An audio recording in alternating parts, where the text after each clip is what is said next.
नमस्कार साथियों, आप लोग का एक बार फिर बहुत-बहुत स्वागत है। इकोनॉमी के एक और नए वीडियो में मैं आपके साथ आ चुका हूं। आज थोड़ा करंट से रिलेटेड एक टॉपिक है, इस पे बात करेंगे। राष्ट्रीय परिवार स्वास्थ्य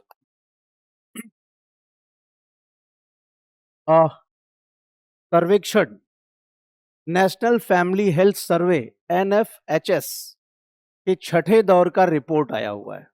नेशनल फैमिली हेल्थ सर्वे ये इंपॉर्टेंट होता है, इसके डेटा फॉर योर यूपीएससी और पीसीएस एग्जामिनेशन। ठीक है, तो इसमें क्या कहा गया है, क्या बेसिक बातें बताई गई, इसी को बेस भर के थोड़ा सा हम एनालाइज करेंगे कि क्या पॉजिटिव बात कहेगी, क्या नेगेटिव बात कहेगी, which would be helpful for you. तो आप चाहो तो अपना नोट्स भी बना लेना, आपके लिए हेल्पफुल रहेगा। ठीक है, तो पहली चीज तो ये है कुछ बेसिक इंफॉर्मेशन। ये छठे राउंड का है। इसके मतलब क्या है, 5 बार ये सर्वे हो चुका है आफ्टर इंडिपेंडेंस। ये 6 राउंड का है। इसकी रिपोर्ट आई है मई में। ठीक है, इसकी रिपोर्ट कब आई है? मई में आई है। और इसको जारी किया है अंतर्राष्ट्रीय जनसंख्या विज्ञान संस्थान IIPS, international institute for population sciences. ठीक है, अंतर्राष्ट्रीय जनसंख्या विज्ञान संस्थान, इसका हेडक्वार्टर कहाँ है? मुंबई में है। तो आप चाहो तो लिख सकते हो IIPS, international institute for population sciences. PCS के लिए 1 नंबर का ये क्वेश्चन हो सकता है। ठीक है, इसका मुख्यालय कहाँ है? मुंबई में। ठीक है, दूसरा क्या हो सकता है, इसको कौन से मंत्रालय ने, ठीक है, तो परिवार कल्याण मंत्रालय, स्वास्थ्य एवं परिवार कल्याण मंत्रालय के द्वारा इसको जारी किया जाता है। ठीक है, इट इज प्रेजेंटेड बाय, ठीक है, परिवार कल्याण मंत्रालय के द्वारा, health and family welfare ministry के द्वारा जारी किया जाता है। तीसरी चीज क्या भाई, अब इसके पॉइंट्स की बात कर लेते हैं। एक और चीज है, इस सर्वे में 715 डिस्ट्रिक्ट्स को शामिल किया गया है। लिख लेना, कितनी फैमिली जिसमें शामिल हुई है? 6.79 लाख परिवार। 6.79 लाख परिवार को इसमें, इस सर्वे में शामिल किया गया। ये तो हो गया बेसिक इंफॉर्मेशन। फॉर एग्जाम्पल, कैवें दौर के यह सर्वे है। दूसरा, कौन जारी करता है? मंत्रालय और संस्था। कितने जिलों को शामिल किया गया है और कितने परिवारों को शामिल किया गया। अब क्या क्या बात कहा गया है, इसमें कुछ बातें पॉजिटिव हैं, कुछ नेगेटिव हैं। पहली पॉजिटिव बात क्या कही गई है, इस सर्वे में कहता है कि हेल्थ कवर बढ़ा है। स्वास्थ्य बीमा वित्तीय सुरक्षा वाले परिवारों का अनुपात बढ़ा है। ये 41 से 60.2% हो गया है। इसका बहुत बड़ा रोल है प्रधानमंत्री आयुष्मान भारत। तो हेल्थ कवर बढ़ा है, ये इस बार के सर्वे में बताया है। और इसी को देखते हुए अभी देखिए, लास्ट ईयर अगर डिसीजन देखे तो गवर्नमेंट ने हेल्थ इंश्योरेंस पे जीएसटी क्या कर दी? 0 कर दी है, जो नेक्स्ट जनरेशन जीएसटी रिफॉर्म में आया है। तो हालांकि उसका इंपैक्ट इसमें नहीं दिखेगा इस सर्वेक्षण में, लेकिन इससे जोड़ करके मैं आपको इंफॉर्मेशन दे रहा हूं कि अभी हेल्थ इंश्योरेंस पे 0% जीएसटी है, एंड अर्लियर इट वाज 18%। ठीक है, आई थिंक 18, हाँ 18% था। अब देखो क्या है, दूसरा चीज क्या कह रहा है इसमें, इंटरनेट उपयोग करने वाले महिलाओं का अनुपात बढ़ा है। ठीक है, ये 33.3% से 64.3% हो गया है। ऐसी विमेन्स जो इंटरनेट का यूज करती हैं, उनकी संख्या बढ़ी है। और आप देखिए, इसको चेंज को देख पा रहे हैं, अपने घर में देखिएगा। हो सकता है पहले दादी जी का आपके पास कौन सा वो बटन वाला फोन रहा हो, लेकिन अब दादी लोगों के पास भी स्मार्टफोन आ चुका है। दादी लोग या बुजुर्ग लोग जो भी, मतलब महिलाओं के बारे में स्पेशली बात हो रही है, जिनका इंटरनेट कनेक्शन बढ़ा है। अब सबके घर में, गांव से गांव में जो महिला घरों में रह रही है, दुल्हने हैं, उनके पास भी स्मार्टफोन है, इंटरनेट एक्सेस है, बढ़ रहा है। दादी लोग का देखा होगा आपने, वो लगा लेंगी यूट्यूब, वो आप भले उन्हें टाइप भी करना ना आता हो, लेकिन बोलेंगी कि पूज्य राजन जी महाराज का भजन, अनिरुद्धाचार्य का भजन, ये लोग पॉपुलर लोग हैं।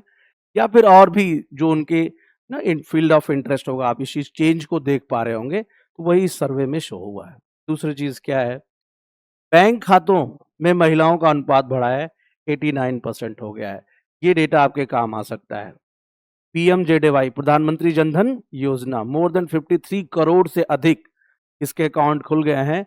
इसमें जो कहने का मतलब यह है कि इंडिया में 90% वुमेन के पास एटलीस्ट बैंक अकाउंट हो चुका है, और ये बहुत बड़ा देन किसका है? पीएमजेडीवाई, प्रधानमंत्री जनधन योजना का है। अगली बात, इंस्टीट्यूशनल डिलीवरी, संस्थागत प्रसव, यानी हॉस्पिटल में जो बच्चे पैदा करते हैं या उसी को कहते हैं इंस्टीट्यूशनल डिलीवरी, ये भी बढ़ा है 88.6% से 9.06, यानी अब लगभग 90% बच्चे हॉस्पिटल में पैदा हो रहे हैं। इसे इंस्टीट्यूशनल डिलीवरी कहते हैं। सरकार ने ऐसा क्यों किया है?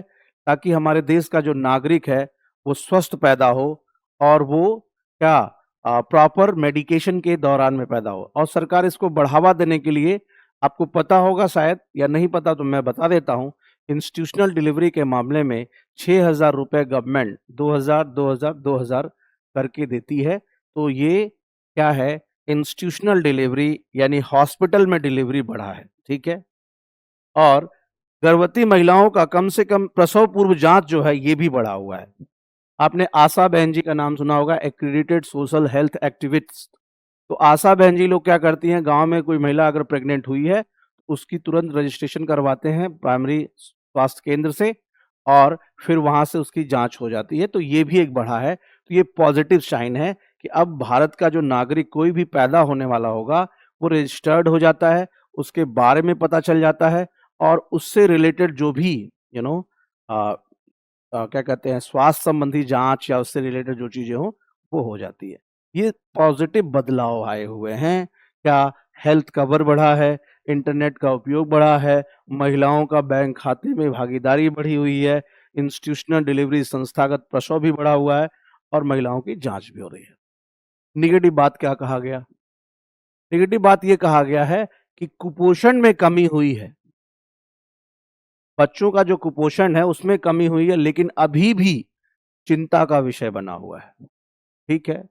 यानी चिंता का विषय ऐसे कहते हैं, भारत में अभी भी 29.3% बच्चे ऐसे हैं जो स्टंटिंग का मतलब है उम्र के अनुसार उनकी लंबाई कम होती है। आप किसी डॉक्टर के पास दिखाने जाते हो अपने बच्चे को, या किसी बच्चे को दिखाते हुए देखा होगा, तो सबसे पहले उसकी हाइट चेक करता है, एज के हिसाब से इसकी हाइट है कि नहीं। इसको कहते हैं स्टंटिंग, अल्प पोषण। दूसरा क्या? अंडरवेट। 26% बच्चे ऐसे हैं जो अभी भी क्या है, अपनी उम्र के अनुसार कम वजन के हैं, न्यूट्रिशन उनका है।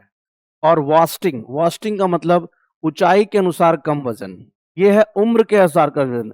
ऊंचाई के अनुसार 13.7% बच्चे ऐसे हैं जो वास्टिंग यानी क्षीणता के असर में है, यानी उनकी हाइट तो अच्छी है लेकिन हाइट के हिसाब से जो वेट होना चाहिए वो वेट नहीं है। हंगर इंडेक्स बनाने के लिए भी इन तीनों पैरामीटर्स का यूज किया जाता है। ग्लोबल हंगर इंडेक्स ये आपने सुना होगा, और राष्ट्रीय वैश्विक भूखमरी सूचकांक। तो कुपोषण के मामले में आप इंडिया का ये डेटा आप उठा सकते हो कि इंडिया के कितने परसेंट बच्चे अभी भी स्टंटिंग में हैं, कितने परसेंट बच्चे अंडरवेट हैं, और कितने बच्चे वास्टिंग के दौर पे है ना। तो पावर्टी रिलेटेड चैप्टर में या न्यूट्रिशनल चीजों को लेकर के ये आंकड़े आपके साथ काम हो सकते हैं। एक और बात कहा है कि सिजेरियन डिलीवरी, सी सेक्शन जिसको कहते हैं, वो बढ़ा है 21% से 27.2% हुआ है। ये किस में? ये गवर्नमेंट हॉस्पिटल्स में। लेकिन प्राइवेट हॉस्पिटल में तो ये और बढ़ा है। और आप देख लीजिए आपके घर में आसपास कभी भी कोई बच्चा जब पैदा होता है तो डॉक्टर्स पहले ही कह देते हैं मैक्सिमम चांसेस में ये हो रहा है सी सेक्शन। मोर और लेस उन्हें ये भी लगता है कि भाई उससे पैसा ठीक ठाक बन जाएगा तो ऑपरेशन से ही कर लेते हैं। लेकिन मैं बताऊं आपको, it is against the nature, ये नेचर के खिलाफ है। लेकिन लोग डर जाते हैं अपने परिवार की जिंदगी के लिए, इस चीज को अलाउ कर देते हैं। तो ये क्या है? चिंता का विषय है। सिजेरियन डिलीवरीज जो हैं, ठीक है, वो उनका परसेंटेज बढ़ा है, ये बता रहा है इस बार का सर्वे। जो सबसे खतरनाक बात आई इस सर्वे में वो ये है कि India is going to be the what? Capital of diabetes. ये हेल्थ इश्यूज हैं। कैसे? जीवन में आप जो एक्टिविटीज के आधार पर जो बीमारियां होती हैं, डेली लाइफ स्टाइल डिजीज इसको कहते हैं, उसके हिसाब से इंडिया डायबिटीज का कैपिटल है।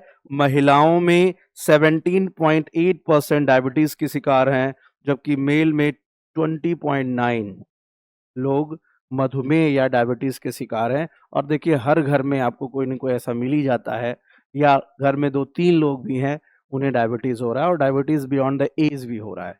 तो डायबिटीज़ को लेकर के ये बात कही गई है। डेमोग्राफिक शिफ्ट दिख रहा है क्या? इसमें तीसरा जो पोर्शन है, total fertility rate, TFR, total fertility rate क्या है?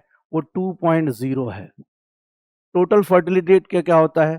एक महिला जो 15 साल से लेके लगभग 50 ईयर के बीच में जो उसकी फर्टिलिटी टाइम होती है, यानी इस बीच में वो प्रजनन लायक उसकी जो उम्र होती है, उस उम्र में वो औसत कितने बच्चे पैदा करती है, उसी को कहते हैं कुल प्रजनन दर, टीएफआर, टोटल फर्टिलिटी रेट, यानी average child birth of a women in her reproductive age from 15 to 50, because 50 के बाद ऐसा माना जाता है it's a time to menopause, ये सिचुएशन ऐसी होती है।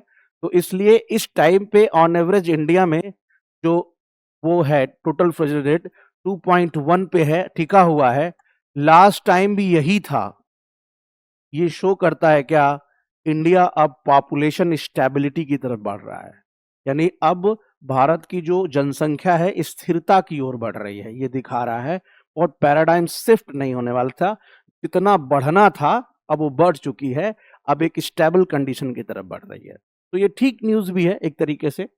और तीसरा क्या है, 65 ईयर्स से अधिक लोगों की जो एज है वो बढ़ रही है, यानी इंडिया में वृद्ध जन की जनसंख्या में क्या हो रहा है? तेजी से बदलाव आ रहा है।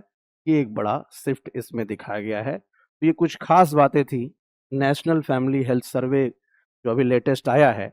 आप चाहें तो अपने डेटा बुक एक रखिए और उस डेटा बुक में इन आंकड़ों को लिख लीजिए, तो ये आपके लिए क्या होगा, एक बेटर हो जाएगा। आप इसको कहीं यूज़ कर सकते हैं। तो आई होप ये वीडियो आपके लिए यूज़फुल होने वाला है as far as your preparation is concerned. और मिलते हैं किसी और वीडियो में। Thank you so much.